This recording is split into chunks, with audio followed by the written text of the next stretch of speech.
Keadaan itu disebut murtad. Bukan murtad dari Tuhan, melainkan murtad dari gambaran tentang Tuhan. Bukan keluar dari kebenaran, tetapi keluar dari keyakinan yang selama ini dikira kebenaran. Pada awal perjalanan manusia membutuhkan agama. Nama, hukum, tata cara, dan simbol menjadi pagar agar batin tidak liar. Namun pagar tidak diciptakan untuk dihuni selamanya. Ia hanya penunjuk arah. Ketika pagar disembah, jalan justru hilang. Di puncak makrifat, semua konsep runtuh. Nama Tuhan runtuh, citra Tuhan runtuh, bayangan surga dan neraka runtuh. Bukan karena ditolak, tetapi karena tidak lagi diperlukan. Di titik ini, iman tidak lagi diucapkan, karena keberadaan itu sendiri telah menjadi iman. Inilah sebabnya para arif sering dianggap murtad, karena mereka tidak lagi bicara tentang Tuhan, melainkan hidup sebagai kesadaran yang hening. Mereka tidak membela Tuhan, karena Tuhan tidak butuh dibela. Mereka tidak sibuk membenarkan ajaran, karena yang benar tidak pernah membutuhkan pembenaran.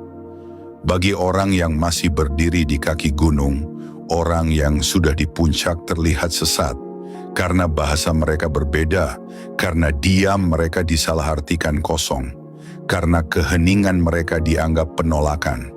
Padahal yang terjadi bukan penolakan, melainkan peleburan. Dalam tradisi Jawa, ini disebut sirnane kawula Gusti. Bukan karena kawula melawan Gusti, tetapi karena tidak ada lagi jarak untuk dipertahankan. Jika masih ada yang disembah, berarti masih ada dua.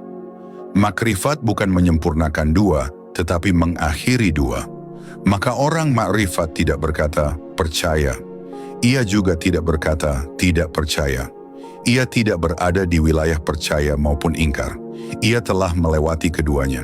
Inilah murtad dalam arti terdalam. Murtad dari dualitas. Agama berkata, taatlah.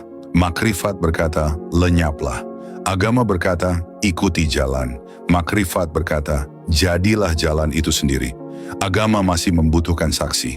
Makrifat adalah kesaksian tanpa saksi. Itulah sebabnya puncak makrifat selalu sunyi. Tidak bisa dipamerkan, tidak bisa diperdebatkan, tidak bisa dijadikan identitas.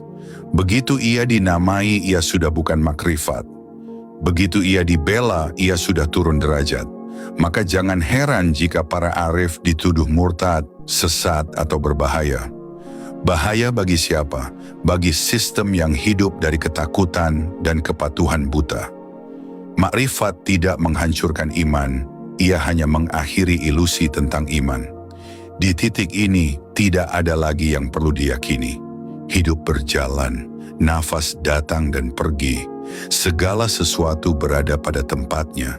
Tidak ada Tuhan di langit, tidak ada hamba di bumi. Yang ada hanya keberadaan yang sadar akan dirinya sendiri. Dan jika keadaan ini harus diberi nama oleh dunia, dunia akan menyebutnya murtad. Namun bagi yang telah sampai tidak ada lagi nama. Di puncak makrifat, yang pertama kali gugur bukan dosa, melainkan ketaatan yang masih berharap imbalan. Selama masih berharap surga, selama masih takut neraka, selama masih ingin diselamatkan, makrifat belum terjadi.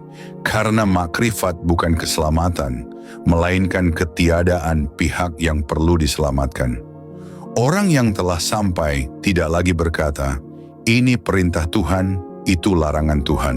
Ia bergerak tanpa komando, seperti mata melihat, seperti api membakar, seperti air mengalir. Bukan karena melanggar hukum, tetapi karena tidak ada lagi jarak antara hukum dan gerak. Inilah wilayah yang paling ditakuti oleh agama formal. Karena di sini, ketaatan tidak bisa diukur, iman tidak bisa dihitung, dan kesalehan tidak bisa dipamerkan. Tidak ada seragam batin, tidak ada simbol keunggulan, tidak ada klaim kebenaran. Semua itu mati. Maka dari luar, orang makrifat terlihat berbahaya. Ia bisa berada di rumah ibadah tanpa merasa suci. Ia bisa berada di luar rumah ibadah tanpa merasa bersalah. Ia tidak melawan, tetapi juga tidak tunduk pada ketakutan. Inilah yang disebut murtad oleh sistem, ketidakmampuan untuk dikendalikan oleh rasa takut. Makrifat adalah kematian identitas spiritual. Tidak ada lagi yang beriman, yang kafir, yang lurus, yang sesat. Semua label itu adalah bahasa pasar, bukan bahasa kesadaran. Kesadaran tidak mengelompokkan, ia hanya menyala. Dalam suluk Jawa, keadaan ini disebut suwung, kosong tetapi bukan hampa. Kosong dari klaim, penuh oleh kehadiran.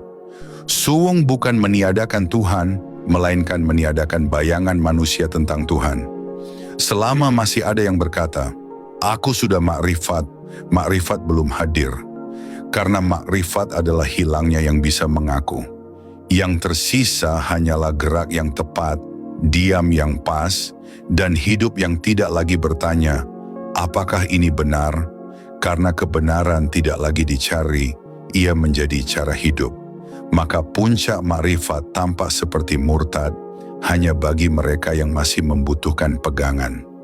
Bagi yang telah sampai, pegangan justru adalah beban. Ia tidak berpindah agama, ia tidak menolak agama. Ia melampaui kebutuhan untuk berada di dalam atau di luar. Di titik ini, doa tidak lagi diucapkan, ibadah tidak lagi dirancang. Seluruh hidup telah menjadi doa, seluruh gerak telah menjadi ibadah. Bukan karena disucikan, tetapi karena tidak ada lagi yang memisahkan sakral dan biasa. Dan inilah rahasia yang jarang diucapkan. Makrifat tidak membuat seseorang lebih religius, tetapi lebih manusiawi. Lebih lembut, lebih jujur, lebih hening, tanpa slogan, tanpa panggung, tanpa pengikut. Jika dunia ingin menyebut keadaan ini murtad, biarlah. Karena yang telah sirna tidak lagi sibuk membela nama. Ia tidak sedang menuju Tuhan, ia tidak sedang bersama Tuhan. Ia telah berhenti berada di jalur menuju apapun. Dan justru disitulah semuanya selesai. Di tahap ini, bahkan kata makrifat sendiri mulai terasa asing. Karena makrifat masih kata, masih penunjuk, masih jejak.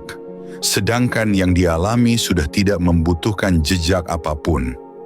Orang yang telah sampai tidak lagi merasa sedang di jalan spiritual. Ia juga tidak merasa telah menyimpang. Dua-duanya adalah cerita yang hanya relevan bagi pikiran yang masih ingin tahu posisinya. Di sini posisi runtuh. Yang runtuh berikutnya adalah rasa memiliki iman. Bukan karena iman hilang, tetapi karena tidak ada lagi pemiliknya. Iman tanpa pemilik tidak bisa dipuji, tidak bisa dihina, tidak bisa dipertukarkan. Ia hadir seperti denyut nadi. Inilah titik yang paling sering disalahpahami. Dari luar, orang makrifat tampak longgar dalam batas, tidak kaku dalam aturan, tidak reaktif dalam perbedaan. Maka ia dicurigai. Padahal yang longgar bukan akhlaknya, melainkan pegangan egonya. Ia tidak melanggar dengan sengaja. Ia juga tidak taat dengan terpaksa. Ia bergerak dari tempat di mana niat dan tindakan sudah tidak terpisah. Maka benar salah kehilangan taringnya. Yang ada hanyalah tepat atau tidak tepat. Di sini rasa berdosa menguap. Bukan karena dosa dibenarkan, tetapi karena subjek yang merasa berdosa telah lenyap. Selama masih ada aku yang bersalah, masih ada aku yang benar. Makrifat memadamkan keduanya dalam satu nafas. Karena itu, puncak makrifat tidak pernah dramatis. Tidak ada cahaya menyilaukan. Tidak ada suara langit. Tidak ada pengumuman. Yang ada hanya kehidupan sehari-hari yang tiba-tiba terasa tidak berat. Makan tetap makan. Tidur tetap tidur. Bekerja tetap bekerja. Namun tidak ada lagi beban identitas di baliknya. Tidak ada aku yang saleh sedang makan. Tidak ada aku yang berdosa sedang tidur. Hanya makan, hanya tidur, hanya hidup. Inilah sebabnya orang makrifat sulit dikenali. Ia tidak memancarkan aura keagamaan. Ia tidak berbicara dengan istilah tinggi. ia tidak